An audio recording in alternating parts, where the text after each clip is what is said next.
മദ്രസയിൽ പോണ 2 കുട്ടികൾ, തൊപ്പി വെച്ച പിള്ളേര്, മദ്രസ എന്ന് ഞാൻ പറയാതാണ് കാര്യം.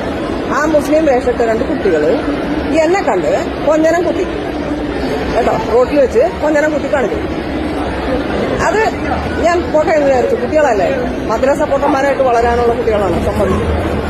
പക്ഷേ ഇന്നൊരു വയസ്സായ തള്ള പറഞ്ഞിട്ട് മുഖത്തെ മൂടി വന്നിട്ട് എന്റെ കൂടെയുള്ള കുട്ടീന്റെ കയ്യിൽ പൈസ കൊടുക്കണം. പൈസ കൊടുത്തിട്ട് കൊച്ചിന്റെ കയ്യിൽ പിടിപ്പിക്കാൻ പൈസ ലുലുമാളില്. ഇതെന്താത്?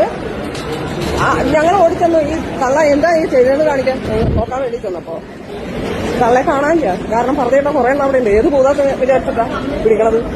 ഇമ്മാതിരിയൊക്കെ കാണിക്കുമ്പോഴേ പബ്ലിക്കിന്ന് ഈ വേഷം മാറ്റാം. അത് മാത്രമേ ഇനി രക്ഷയുള്ളൂ. അപ്പോ തുടങ്ങില്ലേ, ഈ 85 വയസ്സുള്ള പടുകിളവി ചാണകത്തള്ളച്ചിയുടെ പ്രശ്നം എന്താ വെച്ചാല്, മദ്രസയിൽ പഠിക്കുന്ന കുട്ടികളെ കൊഞ്ഞനം കാണിച്ചതോ അല്ല ഈ 85 വയസ്സുള്ള ചാണകത്തള്ളച്ചി പറഞ്ഞിട്ട് ഒരു ലേഡീസിന് പൈസ കൊടുത്തതോ ഒന്നുമല്ല പ്രശ്നം. ലുലു മാളിൽ പട്ടി ഷോ കാണിച്ച് വൈറലാകാൻ ശ്രമിച്ചതാണ്.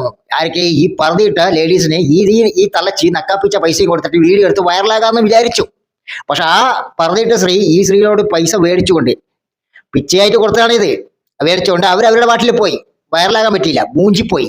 അപ്പൊ പിന്നെ വൈറലാകാൻ ഒരേ ഒരു വഴി എന്ന് പറഞ്ഞു കഴിഞ്ഞാല് മദ്രസയിലെ കുട്ടികളെ തൊപ്പിയിട്ടത്, മദ്രസ പൊട്ടന്മാര് പറഞ്ഞിട്ടത്, ഇതൊക്കെ പറഞ്ഞുകൊണ്ട് ലുലു മാളില് വീഡിയോ എടുത്ത് വൈറലാകാൻ ശ്രമിക്കുന്ന 85 വയസ്സുള്ള പടു ചാണകത്തള്ളച്ചി.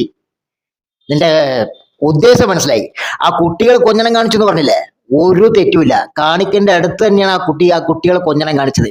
പിന്നെ കൊഞ്ഞനം കാണിച്ചാൽ മാത്രം പോരാ, ചാണക വെള്ളത്തിൽ ചൂലുമുക്കിയിട്ട് അടിച്ചവിടുന്ന് ഓട്ടിക്കണം. പരദേശി കിളവി, നാണമില്ല ചാണക തള്ളച്ചി.